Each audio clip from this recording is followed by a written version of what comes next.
సభాయ నమః. మనం నిత్యము పూజించవలసిన మహర్షులలో, మహాత్ములలో, మహనీయులలో శ్రేష్టమైనటువంటి వారు ఎవరంటే ఆది శంకరాచార్యులు మొట్టమొదటి స్థానాన్ని అలంకరిస్తారు. ఎందుకంటే ఆయన భారతీయ సంస్కృతికి చేసిన సేవలు ఎనలేనివి. ఆయన జీవించిన కాలం కొంతమైనప్పటికీ అనేక గ్రంథాలను, అనేక రచనలు, అనేక స్తోత్ర గ్రంథాలు ప్రత్యేకించి వ్రాయడం ఆయన యొక్క ఆధ్యాత్మిక చింతనకు, అలాగే ఆధ్యాత్మిక ప్రచారానికి పరాకాష్ట. అటువంటి ఆదిశంకరుడు మనకు అందించిన స్తోత్రాలన్నీ కూడా మనలను మనం ఉద్ధరించుకోవడానికి వాడుకునేటట్లుగా ఆయన మనకు అనుగ్రహించారు. ఆయన సాక్షాత్ పరమేశ్వరుడి యొక్క అంశమే, దాంట్లో ఎటువంటి సందేహం లేదు. ఆయన ఎంత గొప్ప ఆదిశంకరుడు అంటే కాశ్మీర్ నుండి కన్యాకుమారి వరకు ఆ రోజుల్లో కాలినడకన వెళ్ళి అనేక ప్రదేశాలను వీక్షించి అక్కడ ఉండేటువంటి అన్ని వర్గాల ప్రజలకు ఆధ్యాత్మిక చింతన పెంపొందింపజేస్తూ, వాళ్ళకు కలిగినటువంటి అనుమానాలను నివృత్తి చేస్తూ, మన సంస్కృతి సంప్రదాయాలను, సనాతన ధర్మాన్ని ప్రజాబాహుళ్యంలోకి సులభతరంగా తీసుకువెళ్ళినటువంటి మహనీయుడు ఆదిశంకరులు. ఆ శంకరాచార్యుల గురించి తలుచుకుంటేనే మనలో ఒక రకమైనటువంటి భక్తిభావంతో పాటు ఆధ్యాత్మిక ఆనందం కూడా కలగాలి. ఎందుకంటే ఆయన చేసిన సేవలు ఎనలేనివి.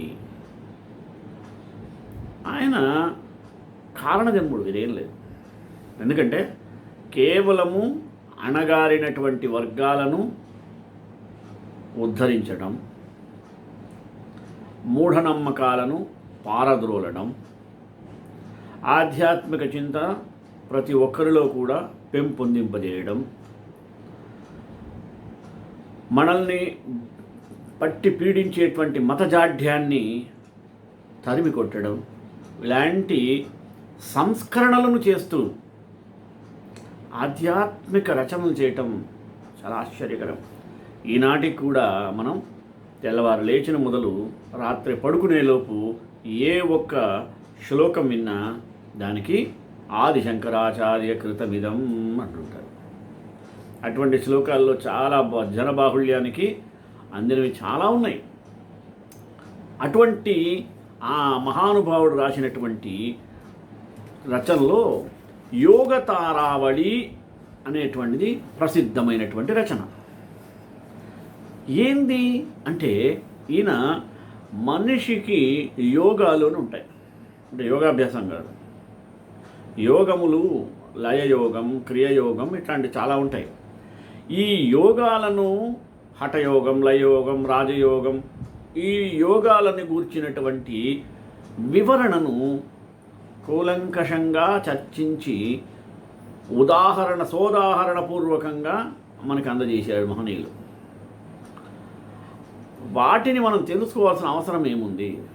చాలామందికి అపోహలు ఉంటాయి.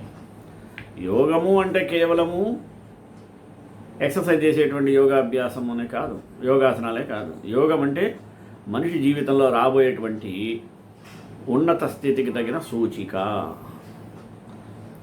అట్లాంటివి ఎన్ని విధాలుగా ఉన్నాయి, వాటిని గురించి ఆయన యోగ తారావళి అనే గ్రంథంలో సంక్షిప్తంగా వివరించాడు. అటువంటి అందరికీ తెలియదు, చాలామందికి తెలియదు ఇట్లా కూడా ఒకటి ఉందా అని. అందుకని నేను అలాంటి వాటినే సేకరించి మనందరం, నాతో పాటు మనందరం కూడా, మీరందరూ కూడా తెలుసుకోవాలనే ఒక జిజ్ఞాసతోనే ఎప్పుడు బయట రానటువంటి వాటినే సేకరించి మీ ముందుకు తీసుకొచ్చే ఉద్దేశం కూడా అదే. అటువంటి యోగ త్వరావళిలో యోగాల గురించి ఆదిశంకరాచార్యులు మనకి వివరించిన విధానాన్ని మీకు నేను వివరిస్తాను. ఇది చాలా బృహత్తరమైనటువంటి రచన, అందుకని దీన్ని 2 పార్ట్లుగా విభజించాను. ఈరోజు మనం యోగ తారావళిలో మొదటి భాగాన్ని చూద్దాం. 2వ భాగం తర్వాత ఎపిసోడ్లో వస్తుంది. అటువంటి యోగ తారావళిని గురించి మనం కూలంకషంగా తెలుసుకున్నట్లయితే అది మన మనస్సుకి చక్కటి ఆనందాన్ని ఇవ్వడమే కాకుండా మన జీవన సరళిని కూడా చక్కటి శైలిలో మార్చగలదని నమ్ముకుంటూ అంశంలోకి వెళదామా. అంశము యోగ తారావళి మొదటి భాగం. వందే గురుణాం చరణారవిందే సందర్శిత స్వాత్మసుఖావబోధే జనస్య యే జాంగలికాయమానే సంసారహాలాహలమోహశాంత్యై. ఇంత చక్కటి రచన చూడండి ఆదిశంకరది. తారావళి అంటేనే ఉండేది. తార అంటే నక్షత్రాలు, వళి అంటే మాల, నక్షత్రమాల. అంటే ఇది 27వ సంఖ్య. ఆదిశంకర్లు ఈ 27 నక్షత్రాలకు అనుగుణంగా ఈ యోగ తారావళిలో 27 శ్లోకాలలో వివిధ యోగ విద్యలను ప్రతిపాదిస్తున్నారు. కావుననే ఈ గ్రంథానికి తారావళి లేదా యోగ తారావళి అని పేరు పెట్టారు. దీనిలో ప్రధానంగా చెప్పుకోదగ్గది లయయోగము, హఠయోగము, రాజయోగాల గురించి తెలుసుకోవాలి. ఆయా ప్రక్రియలు సులభంగా అర్థమయ్యేందు కొరకు పై 3 యోగాలను మరింత విస్తృతపరిచి లయ, హఠ, కేవల కుంభక, రాజయోగ, మనోన్మని, ఉన్మని, అమనస్క మరియు యోగ నిద్ర అనేది 8 విధాలైన యోగ క్రియలను అతి సంగ్రహంగా వివరించబోతున్నారు. యోగ విద్య గురుభక్తి మీద ఆధారపడినప్పుడు దానికై ముందుగా ప్రార్థన ద్వారా గురువులు అందిస్తున్నారు.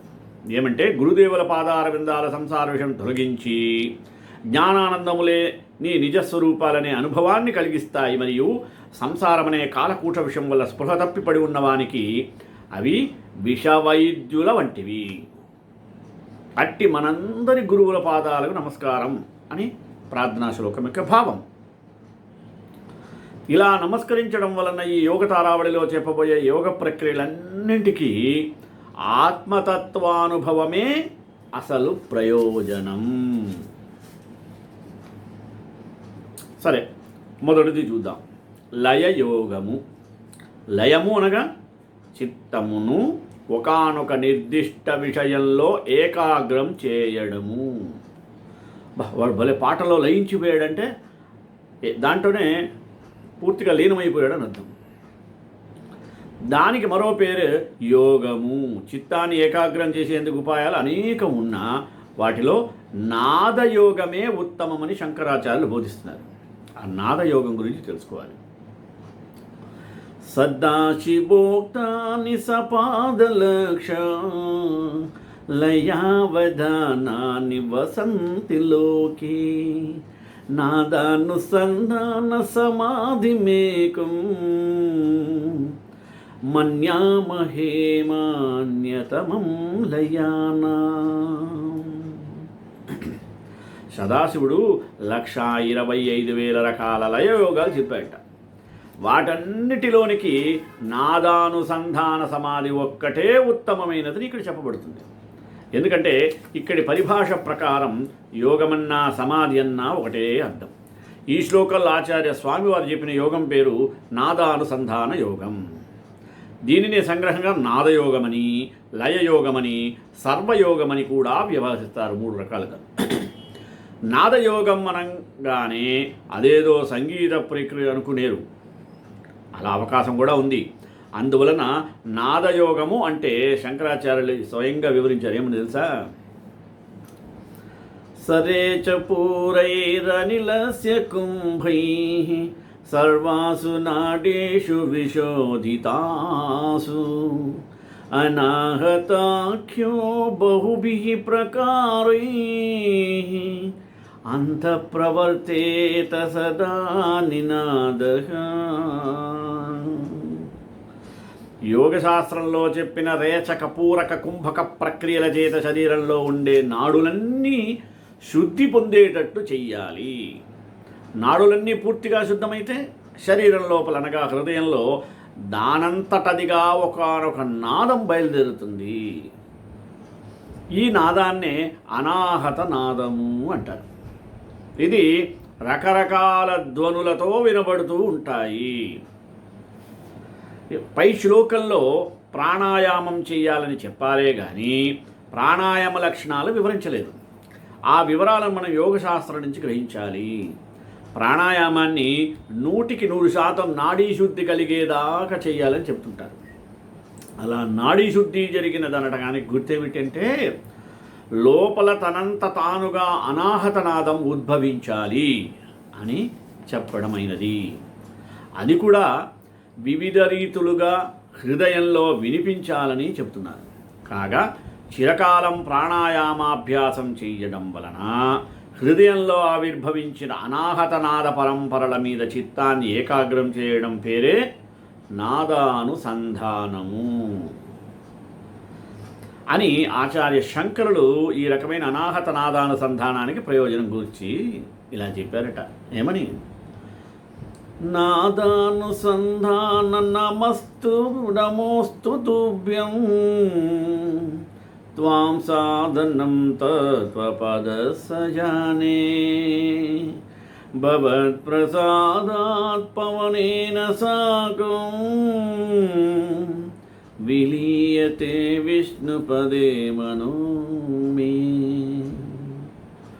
ఓ నాదానుసంధానమా, నీకు నమస్కారము. పరమతత్వాన్ని చేరడానికి నువ్వే సాధనమని నాకు తెలుసు. ఎందుకంటే నువ్వు అనుగ్రహిస్తే నా ప్రాణవాయుతో పాటు నా మనస్సు కూడా విష్ణు పదంలో తాదాత్మ్యాన్ని పొందగలదు. దానికి వివరణ ఏమిచ్చాడు తెలిసిన? ప్రాణాయాభ్యాసము, నాడీ శుద్ధి, అనాహతనాద శ్రవణం. ఇవి వరుసగా 3 మెట్లు అనమాట, సోపానాలు. వీటి తరువాత ఇంతకంటే కష్టమైన మెట్టు మరొకటి కలదు. అది అనాహత నాదానుసంధానం. అంటే యోగి తాను ఏ పని చేస్తున్నా సర్వకాల సర్వావస్థలలో లోపల వినిపించే అనాహత నాదంతో నిత్యానుసంధాన స్థితిలో ఉండాలి. ఇది 4వ మెట్టు. ఇది అందితే ఈ యోగానికి చరమసిద్ధి లభించినట్లే. అందుకే నువ్వు అనుగ్రహిస్తే నాకు మనోలయం సిద్ధిస్తుంది అంటారు ఆచార్యులు వారు. యోగి తన మనస్సుకు అనాహతనాదంతో నిరంతర అనుసంధానం కలిగించగలిగితే అప్పుడు అతని ప్రాణవాయువు ఇలా పింగళా నాడులను వదిలిపెట్టి సుషుమ్నా నాడిలో ప్రవేశించి తద్వారా అనాహత చక్రం దగ్గర గల హృదయాకాశంలోకి ప్రవేశిస్తుంది. చూడండి, దీనినే హార్దాకాశము అంటారు. సృష్టి ప్రక్రియలో పరమాత్మ నుంచి ఆకాశం, ఆకాశాత్ వాయువు జన్మించాయి.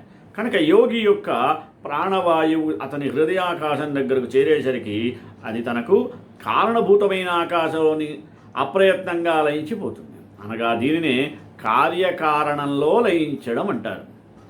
ప్రాణము, చిత్తము అనేవి ఒకే కాసుకు బొమ్మ బురుసులు వంటివి సుమి.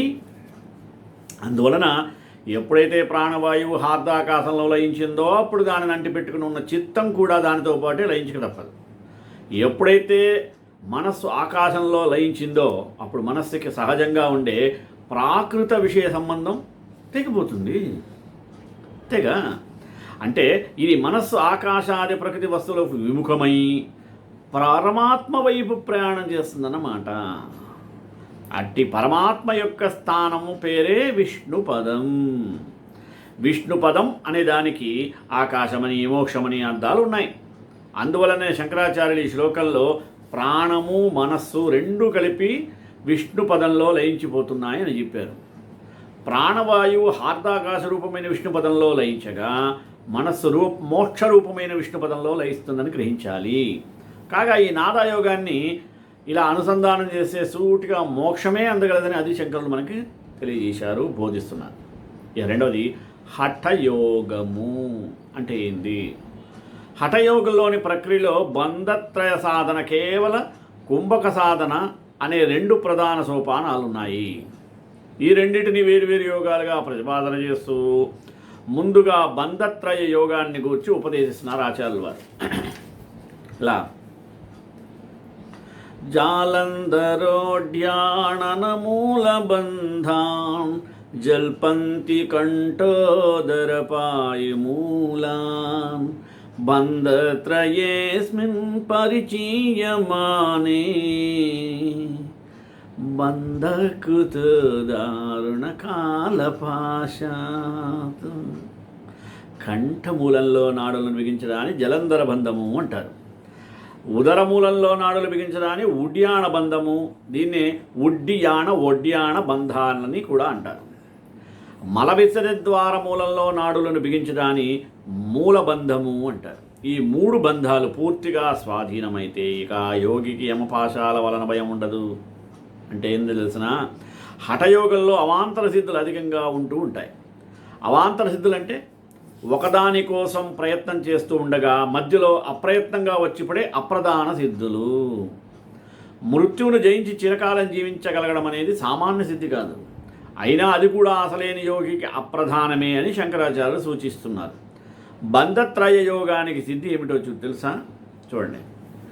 ఓడ్యాణ జాలంధర మూల బంధై ఉన్నిద్రితాయా మురకాంగనాయ ప్రత్యంగమకత్వాత్ ప్రవిశన్ సుషుమ్నా గమాగమౌ ముంచతి గంధవాహః. ఓడ్యాణ, జాలంధర, మూలబంధాలనే 3 బంధాలను బాగా సాధన చేస్తే మూలాధారణకి క్రింద ఉన్నటువంటి కుండలిని శక్తి మేలుకుంటుంది. అందువల్ల ఇళా పింగళా నాడుల మధ్యలో ఉన్న సుషుమ్నా నాడి యొక్క నోరు తెరుచుకుంటుంది. అందువల్ల ప్రాణవాయువు సుషుమ్నా నాడిలోకి ప్రవేశిస్తుంది. అందువల్ల ఇక ఆ వాయువును రాకపోతే అప్పుడు వాటి రాకపోకలు లేకుండా చేస్తాయి. ఇళా పింగళా సుషుమ్నా అనే 3 నాడులు మూలాధార చక్రంలో నుండే ప్రారంభమవుతాయి. గుర్తుపెట్టుకోండి. వీటిలో ఇళా నాడి ఎడముక్కులోకి, పింగళా నాడి కుడి ముక్కులోకి ప్రవేశిస్తాయి. వీటి ద్వారానే ఉచ్ఛ్వాసం నిశ్వాసం జరుగుతూ ఉంటాయి. సుషుమ్నా నాడి సూటిగా బ్రహ్మరంధ్రంలోంచి పైకి ప్రసరించి బ్రహ్మలోకంతో అనుసంధానాన్ని పొంది ఉంటుంది. ఈ సుషుమ్నా నాడి క్రింద కుండలిని శక్తి ఎలా ఉంటుంది? సర్పాకారంలో ఉండి ఈ కుండలిని శక్తి యొక్క పడగ సుషుమ్నా నాడి యొక్క ద్వారానికి అడ్డంగా పడి ఉంటుంది. అందువలన ఆ ద్వారం మూసుకుపోయి ఉంటుంది. యోగి చేసే ప్రాణాయామాల వలన, ఓడ్యానము మొదలుగా గల 3 బంధాల వలన మూలాధారంలో గల యోగాగ్ని ప్రజ్వరిల్లుతుంది. ఆ మంటల వేడికి కుండలి అనే పాము పిల్లకు మెలకు వచ్చి అలా తలపైకెత్తుంది. అలా దాని తల కదిలేసరికి అప్పటిదాకా మూసుకుపోయి ఉన్న సుషుమ్నా నాడి ద్వారం తెచ్చుకుంటుంది. అప్పటికీ యోగి కుంభక స్థితిలో ఉంటాడు గనుక ఇలా పింగళా నాడుల్లో బిగపట్టి ఉన్న ప్రాణవాయువును కొత్తగా తలుపులు తెరుచుకున్న ఈ సుషుమ్నా నాడిలోకి ఒక్కసారిగా ప్రవేశిస్తుంది. సుషుమ్నా నాడి దీర్ఘమైనది కనుక దీనిలోకి ప్రవేశించిన ప్రాణవాయువు మళ్ళీ వెనక్కి తిరిగి రాదు. అందువలన ఇక ప్రాణవాయువునకు రాకపోకలనేది ఉండవు. అందువలన ఆ యోగిలోని ప్రాణం నిశ్చల స్థితిలో ఉండిపోతుంది. సామాన్యంగా ప్రాణవాయువు సంచారం చేసి ఇలా పింగళా నాడుల కన్నా భిన్నంగా వాటికి విరుద్ధమైన స్వభావంతో ఉంటుంది కనుక సుషుమ్నా నాడికి పశ్చిమ నాడి అనే పేరు కూడా ఉంది. అంటే దీనిలోనికి ప్రవేశించిన వాయువును పశ్చిమ వాయువు అంటారు. దీనినే పై శ్లోకంలో ప్రత్యంగముఖత్వాత్ అనే పదంతో సూచిస్తున్నారు ఆచార్యులు. అప్పటి వరకు ఇలా పింగళా నాడులో ఉన్న వాయువు పశ్చిమ ముఖమై సుషుమ్నా నాడిలోకి ప్రవేశిస్తుంది అని భావం. కాగా బంధత్రయానికి మృత్యుజయం కన్నా గొప్ప ఫలం ప్రాణాన్ని నిశ్చలంగా నిలపడమే కదా అని శంకరాచార్యులు మనకి బోధిస్తూ బంధత్రయానికి చిట్ట చివరి ఫలితం గురించి ఇలా అంటున్నారు. ఏమని? ఉత్తాపితాధారహృతాశనోల్కై ఆకుంచనై శశ్వతపానవాయో సంతాపితాచంద్రమసస్పతంతి పీయూషధారాం పిబతి హృదన్యః. బంధత్రయాభ్యాసం చేస్తూ దానిలోనే అపాయవాయువును పైకి నాభివైపు గుంజటాన్ని అభ్యాసం చేయగా పైకి గుంజబడుతున్న అపానవాయువుతో పాటు మూలాధారంలోని యోగాగ్ని యొక్క రవ్వలు సుషుమ్నా నాడి ద్వారా పైకి ప్రయాణం చేస్తాయి. ఆ నిప్పు రవ్వులు యోగి యొక్క శిరస్సునందగల సహస్రారంలోని చంద్రకళను తాగుతాయి. వాడి తాకిడికి ఆ చంద్రకళ కరిగి అమృతధార యోగిలోకి ప్రవేశిస్తుంది. అట్టి అమృతధారము పానం చేస్తున్న యోగి కృతకృత్యుడవుతాడు. అంటే వివరంగా చెప్పాలంటే ప్రాణవాయువు సుషుమ్నా నాడిలో ప్రవేశించే విధానాన్ని వెనుకటి శ్లోక వివరణలో చెప్పుకున్నాం. అపానవాయువు ఎక్కడ ఉంటుంది? గుద స్థానంలో ఉంటుంది. అనగా మల విసర్జన స్థానంలో అధోముఖమై ఉంటుంది. బంధుత్రయాభ్యాసం చేస్తున్న యోగి ఈ అపానాన్ని కూడా పట్టి బలవంతా పైకి గుంజాలి. అలా గుంజితే అపాన వాయువు కూడా సుషుమ్నా నాడిలోకి ప్రవేశిస్తుంది. కానీ అపాన వాయు మూలధారం కన్నా క్రింద ఉంటుంది కనుక ఈ వాయువు పైకి వచ్చేసరికి అక్కడ అప్పటికే ప్రజ్వలిత యోగాగ్ని శిఖలు కదిలి రవ్వలు పైకి లేస్తాయి. ఆ రవ్వలు ప్రాణాపానాలు రెండుతోనూ కలిసి సుషుమ్నా నాడిలోకి ప్రవేశించి పైకి సహస్రారం దాకా చేరుతాయి. ప్రతి జీవికి సహస్రారం పైన 12 అంగుళాల దూరంలో చంద్రకళ ఉంటుంది అని యోగశాస్త్రం చెప్పింది. 12 అంగుళాల దూరంలో ఉంటుంది కనుక దీనిని ద్వాదశాంత స్థానము అంటారు. ఇక్కడ అంగుళము అంటే ఇంగ్లీషు అంగళము కాదు, చేతి బొటన వేలు చివరి కణువు యొక్క కొలత పేరు అంగుళం. కాగా ఈ అంగుళం ఏ వ్యక్తికి ఆ వ్యక్తి తన యొక్క బొటన వేలు పొడుగును బట్టి మారిపోతూ ఉంటుంది సుమి, అందరికీ ఒకే రకంగా ఉండవు. సుషుమ్నా నాడిలోకి ప్రవేశించిన యోగాగ్ని యొక్క నిపురవలు ఈ ద్వాదశాంతం దాకా వచ్చేసరికి అక్కడ గల చంద్రమండలం వాటికి అడ్డుగా పడుతూ ఉంటుంది. ఎగసి వస్తున్న నిపురవులు వరుసగా తగిలేసరికి అమృతపు మంచుగడ్డలాగా ఉన్న చంద్రమండలం వెచ్చబడి క్రమంగా కరిగిపోతుంది. అలా కరగగా అమృతధార క్రిందికి దిగి యోగి యొక్క సహస్రారంలోకి ప్రవేశిస్తుంది. అలా నాడీ మండలమంతా అమృతమయమవడం వలన ఆ యోగి శాశ్వత ఆనందాన్ని పొందుతాడు. ఈ విషయాన్ని సౌందర్యలహరిలో ఆదిశంకరులు 10వ శ్లోకంలో ఇలా చెప్పాడు. ఏమని?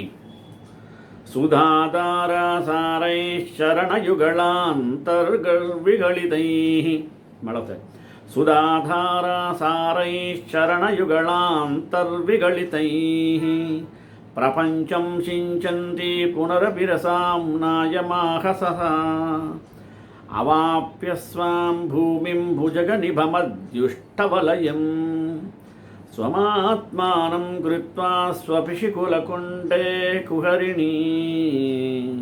తల్లి భగవతి, నీవు పాదద్వయము నడి విభాగము నుండి స్రవించిన అమృతధార వర్షాల చేత 72,000 నాడుల ప్రపంచాన్ని తడుపుతున్న దానవై తిరిగి అమృతాతిశయ కాంతి గల చంద్రుని వీడి మరలా స్వస్థానమైన మూలాధార చక్రమును పొంది అక్కడ స్వస్వరూపమును పాములే చుట్టలు చుట్టుకుని పృథ్వీతత్వమునందు కుండనీ శక్తివై నిద్రిస్తున్నావమ్మా అని భావం.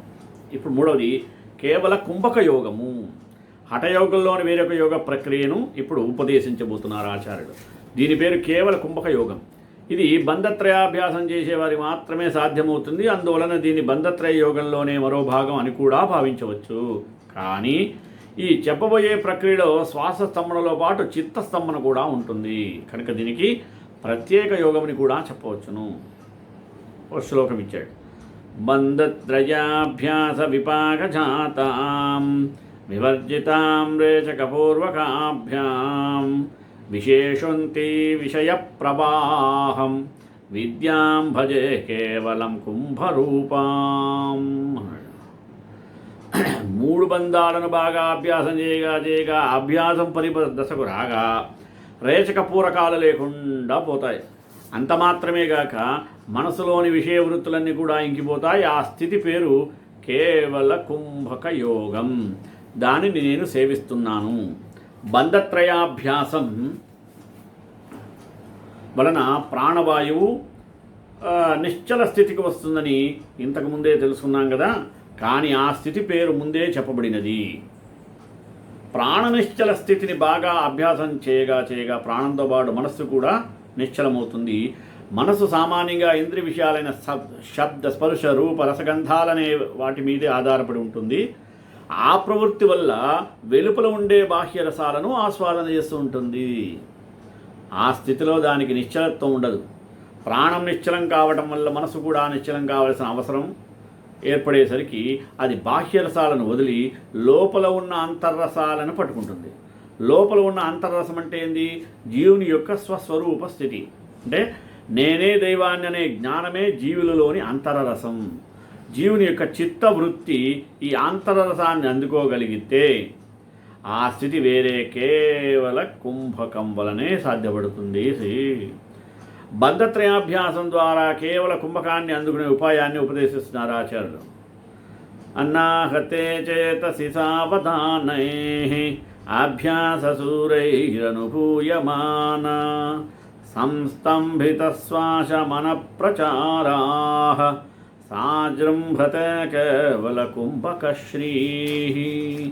మనస్సును అనాహత చక్రంలో నిలిపి ఎల్లప్పుడూ దానినే గనక ధ్యానం చేస్తూ ఉంటే శ్వాస యొక్క సంచారంతో పాటు మనస్సు యొక్క సంచారం కూడా ఆగిపోతుంది. అదే కేవల కుంభకం. అది ఒక్కసారి అందుకుంటే తనే విజృంభిస్తుంది. ఆదిశంకరుడికి కేవలం కుంభక యోగం మీద అత్యంత ప్రీతి ఉన్నట్టుంది. అందువల్ల దాన్ని మరింత బాహాటంగా స్తుతి చేస్తున్నారు ఆయన. ఈ స్తుతి ద్వారా తమ శిష్యులకు దానిపై ఆసక్తి కలిగించేటట్టు చేస్తున్నారేమో. ఏమది? సహస్రసంతు హఠేషు కుంభాః సంభావ్యతే కేవల కుంభయేవ కుంభోత్తమే యత్ర మరే చ పూరౌ ప్రాణస్య న ప్రాకృత వైకృతాఖ్యౌ. హఠయోగంలో అనేక రకాల కుంభకాలు ఉంటే ఉండుగాక, కానీ కేవలం కుంభక యోగానికి ఉన్న గౌరవం మరొక దానికి రాదు. ఇది కుంభకాల్లోకెల్లా ఉత్తమ కుంభకం. ఎందుకంటే ప్రాణవాయువుకు ఉండే ప్రాకృత రేచక పూరకాలు కానీ వైకృత రేచక పూరకాలు కానీ ఈ కుంభకంలో ఉండవు. అనాహత చక్రంలో ఏకాగ్రత సాధన ద్వారా కేవలం కుంభక స్థితిని అందుకున్న తరువాత యోగి అనుసరించవలసిన పై మెట్టుని ఇంకా ఉపదేశించబోతున్నారు ఆయన. ఏమని? త్రికూటనాంనాస్తిమితేంతరంగే కేతంబితే కేవల కుంభకేన ప్రాణానిలో భానుశశాంకినాడ్యౌ విహాయ సద్య విలయం ప్రయాతి. అంటే ఆజ్ఞాచక్రంలో ఉండే ఖాళీ స్థలానికి త్రికూటం అని పేరు. పై శ్లోకంలో చెప్పిన విధంగా కేవల కుంభకాన్ని సాధించిన యోగి ఆ కేవల కుంభకాన్ని కొనసాగిస్తూనే తన మనస్సును అనాహత చక్రం నుండి మెల్లగా ఆజ్ఞాచక్రం దాకా తీసుకురావాలి. అక్కడ అనగా త్రికూట స్థానంలో మనస్సును మేకుతో బంధించి బిగించాలి. అలా చేసే కేవలం కుంభకాన్ని కొనసాగిస్తే అతని ప్రాణవాయువు సూర్యచంద్ర నాడులను పూర్తిగా వదిలి ఆజ్ఞాచక్రంలోనికి ఆకాశంలో లయం పొందుతుంది, లేదా లయించిపోతుంది. మామూలుగా అయితే అనాహత చక్రం స్థానంలో మనసును బిగించి కేవల కుంభక సాధించిన యోగి ఎంతసేపు అలా ఉండాలని సంకల్పిస్తాడో అంతసేపు అలాగే ఉండి తరువాత ఆ కుంభకాగ్ని వదిలివేస్తాడు. అలా బిగిసిపోయిన శ్వాసను మనసును అనాహతం నుంచి కదిలించి త్రికుట స్థానానికి తీసుకుపోలేము. దాన్ని అక్కడే బిగించగలిగితే అప్పుడు అతని ప్రాణవాయువు తనకు మూల కారణమైన ఆకాశంలో లయించిపోతుంది. కనుక దానిని బిగించి ఉంటే ఇక పని ఉండదు. ప్రాణవాయువు ఆకాశంలో లయించు మరి ప్రక్రియను గురించి కూడా తెలుసుకోవాలి. అది ఎలా ఉందో చూద్దామా? ప్రత్యాహృత కేవల కుంభకేన ప్రాబృద్ధకుండల్యుపరభుక్తిశేష ప్రాణ ప్రతీచీన పథేన మంద విలీయతే విష్ణుపదాంతరాళే. కేవల కుంభక సాధనతో పాటు మనసును ప్రాణవాయువును కూడా ఆజ్ఞాచక్రంలోకి ప్రత్యాహారంలో చెయ్యాలి. అనగా ఇటు అటు చెదిరిపోయే మనోవాయువులను మనోబలం చేతనే వెనక్కు మళ్లించి ఆజ్ఞాచక్రంలో మరి నిలబెట్టాలి. అలా చేయగా నిద్ర మేల్కొనే కుండలిని సర్పం ఆ వాయువును కొంతవరకు మింగేస్తుంది. అది మింగగా మిగిలిన వాయువు పశ్చిమ మార్గంలో ప్రవేశిస్తుంది, అనగా సుషుమ్నా నాడిలోకి ప్రవేశిస్తుంటారు. అందుకనే ఆ దారిన ప్రయాణం చేసిన వారికి ప్రాణవాయువు విష్ణుపద స్థానంలో మెల్లగా లయించిపోతుంది. కేవల కుంభక ప్రక్రియలో వాయువు విష్ణుపదంలో లయిస్తుందని చెప్పారు. మరి మనస్సు ఏమవుతుంది? ఆ విషయాన్ని ఇప్పుడు ఇలా అంటున్నారు. నిరంకుశానాం శ్వసనోద్గమానాం నిరోధైకేవల కుంభకాఖ్యై ఉదేతి సర్వేంద్రియై వృత్తిశూన్యో మరుల్లయ కోపి మహమాతీనా. మామూలు స్థితిలో ఉచ్ఛ్వాస నిశ్వాసాలు గడ్డుపడుకుంటదు. వాటి కేవలం కుంభకంతో కళ్ళెం వేసేయాలి. అలా వేయటంతో పాటు మనసును తత్వజ్ఞానంతో నింపాలి. అలా చేస్తే అతని యొక్క జ్ఞానేంద్రియ వృత్తులు కర్మేంద్రియ వృత్తులు అన్నీ కూడా పూర్తిగా శూన్యములైపోయి పరిపూర్ణమైన వాయు లయం సిద్ధిస్తుంది. ఈ స్థితి ఇలాగే ఉంటుందని వర్ణించడం చాలా కష్టం. ఎందుకని ఇది అందరికీ అంత సులభంగా అర్థం కాదు. కేవల కుంభకాన్ని సాధించిన వాళ్ళలో కూడా పరిశుద్ధ జ్ఞాన సంపద మాత్రమే ఇది లభిస్తుంది. గుర్తుపెట్టుకోవాలి. మనసు, ప్రాణవాయువు, బొమ్మ బొరుసుల వంటివి చెప్పబడేది కదా. మామూలు స్థితిలో అయితే ఆ యోగికి భయం వేస్తుంది. ఎందుకని ఏమైపోతుందో అని. అందువల్ల మంగళప్రదమైన ఒక దేవతామూర్తిని కానీ లేక మరొక సద్భావనను కానీ మన యొక్క చిత్తం వృత్తి లయం అనేది 100% సిద్ధించదు. అందువలన ఈ స్థితి శాశ్వతంగా నిలిచిపోతుంటంలో ఆశ్చర్యమే ఉంది. ఆ ఆత్మతత్వం ఆనందమయం కనుక ఆ యోగి అఖండానంద స్వరూపుడయ్యాడు. దీనిని పతంజలి యోగ సూత్రాల్లో ప్రమపాదంలో 3వ సూత్రం తదా ద్రష్టు స్వరూపమేవ స్థానం అన్నాడు. అంటే ఈ స్థితి తత్వజ్ఞాన సంపన్నుడైన యోగికి మాత్రమే సాధ్యమవుతుంది. ఎవరు పడతారు చేయడానికి హఠయోగాన్ని. అందువలనే ఆచార్యుడు ఈ శ్లోకంలో మహామతీనాం అని ప్రత్యేకంగా పేర్కొన్నాడు. అంటే ఆ స్థితిలో యోగి యొక్క అనుభూతి ఆత్మానుభూతి కంటే కూడా భిన్నం కాదు. అందువలన అది పరమోగ్రకు అందదు. ఈ విధంగా బంధత్రయ యోగ కేవలము కుంభక యోగంతో కలిసి ఆత్మానుభూతిలోకి పర్యవసానం చెందుతున్నాయి. ఇది కేవల కుంభక యోగానికి పరాసిద్ధి అని చెప్పడంతో ఈ యోగ తారావళిలో మొదటి పార్ట్ పూర్తయింది. శ్రీకాంత కళ్యాణ శ్రీవేంకట నివాసాయ శ్రీనివాసాచార్య పురోగమై సర్వైష ఉర్వైరాచార్యై సత్కృతాయాస్తు మంగళం.